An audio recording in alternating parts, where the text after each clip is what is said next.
Hey guys, Sora here, and welcome back to more videos. It's been a while since I've uploaded on my channel, because there hasn't been that much to upload, especially in regards to this game, Destiny, right?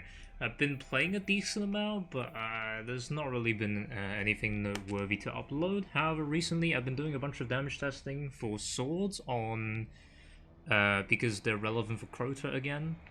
Crota, actually a really cool raid, by the way. If you haven't tried it, I do implore you, try getting a group together, even if it's just an LFG. Try the raid. I think it's a really good raid. Of course, I have played the Destiny 1 version before, but the Destiny 2 version completely smashes it, in my opinion. It's one of the greatest reprisals, if not the greatest reprisals we've had. Personally, I prefer King's Fall more as a raid, but I think Crota's End Reprisal improved upon the original more than King's Fall improved upon the original. But anyway, today we're talking about the Lament, obviously, and from the clips I've just showed you, you would have had a general understanding of what the different combos are like when compared to each other. Now, please note the numbers are health bar testing numbers, so these will be different to what you're seeing on screen, because numbers you see on screen are not accurate for 99% of weapons and are frame rate dependent. That being said, the numbers are taken from scaled Templar value, which means these are effectively the damage you'd do if you took Lament and whacked it against Templar. And the only other thing of note is there will be some skill gaps, right? The only part of Lament that requires skill, right, now has human error, is the blocking and how fast you can attack after you see the block. That is the only part that you can mess up on in the entire sequence. Everything else, from light rev, light heavy, to the autos, like the light attacks after the rev heavy, everything is auto-timed. You can queue up your inputs. So there's literally no human error involved, apart from this one small bit where you have to attack as soon as you see the Banshee's well come out. And by the way, this time is 13 frames for your character to go from standing to actually being able to swing out of Banshee's wail and get Rev's charges. And as far as a summary of the testing goes, here it is on screen right now in a nice table. The thing on the left is obviously the combo name. How this is arranged is the first number is the number of rev lights you do before your rev heavy, and then the one obviously is how many rev heavies you do, and then the third number is how many uncharged lights you need to do in between combos. So for example, 2x1x0 would be simply looping the 2x1, which is rev 2 lights into 1 heavy. And now I've also quoted the DPS numbers across the entire reserves, and I've also quoted the reserve damage, and as well as time to perform per combo. Each of these combos are timed from how long it takes from you to go from standing, doing your combo wherever it might be, and then back to the first frame of you blocking. Blocking, like I mentioned, takes 13 frames. These time to performs take into account any delays you might have before you're able to re-block.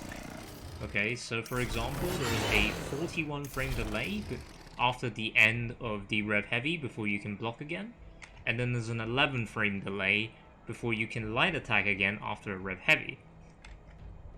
And there's a lot of maths in the background that goes on, but I tried not to delve too much into it for this video unless people really want it in a different video.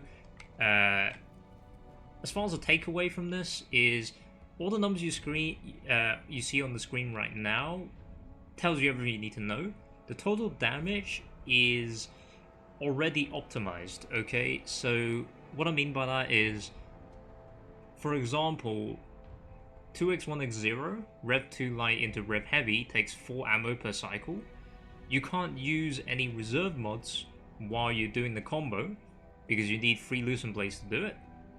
However, you can put one reserve mod rally with it, go to, I think it was 60 ammo, 61 ammo, something like that, doesn't really matter.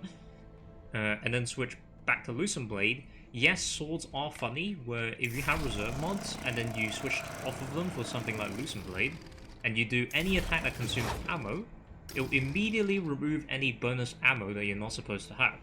Okay, so it'll go back to 58. The important part for 2x1x0 in particular is, with just a singular reserve mod, bumping the effective ammo to 59, it lets you do an entire extra combo, which bumps the total damage by about 140,000, right? So that's why it's important. Well, it's a bit less than 140,000, but you get the idea. Pretty much, yeah, in fact, all the combos that could benefit from something like reserve swapping, I have decided to include. So these are like optimal usage of reserve mods already. That's where the total damage comes from. I've also included the frame count next to the time it takes to perform each combo in seconds, just because some of the time to perform do end up recurring, because this is a 60 frame recording. All recording is done in 60 frames for the purposes of my timing sheet. What you just saw in the first minute or so of the video is not actually the footage I used to measure these timings. That was pretty much demonstration purposes only. The way I do timings is frame perfect. I don't include any human error in it, so that was not the video I was using to count frames. So if you're counting my frames in the first minute or so, don't bother. That's not the actual data point I'm sampling these from. But yeah, the TLDR of this video is 2x1x0 is the best DPS, the best total damage. It's also really easy. You literally just hold down block. And I can already envision some comments saying, but if you hold down block, you block slower. I don't know where this rumor comes from, but I've tried it. And like, I'm mashing, right? And it does not make any difference to how fast I block. So I don't know where that rumor comes from. Maybe it's because of frame rate issues, but I capped my game at 60 on my laptop, because it can't handle any more than 60, which is nice because Lament has tracking issues at higher frames, as do all swords. But I can very consistently, about 100% consistently, perform 2x1x0 with no problems. So I don't know what the issue is with that. I will mention, if you get an aerial hit, which does sometimes happen if the boss moves and you like fly over its head, right? It does happen. If that's the case, you need to remember to do one singular light attack to recover, because you will not be able to do a 2x1 in time if you end up getting an aerial heavy hit. And that's about it. That's actually all there is to it. I hope you guys enjoyed the video, and I'll see you guys next time. Leave any comments leave any questions you have down in the comments below.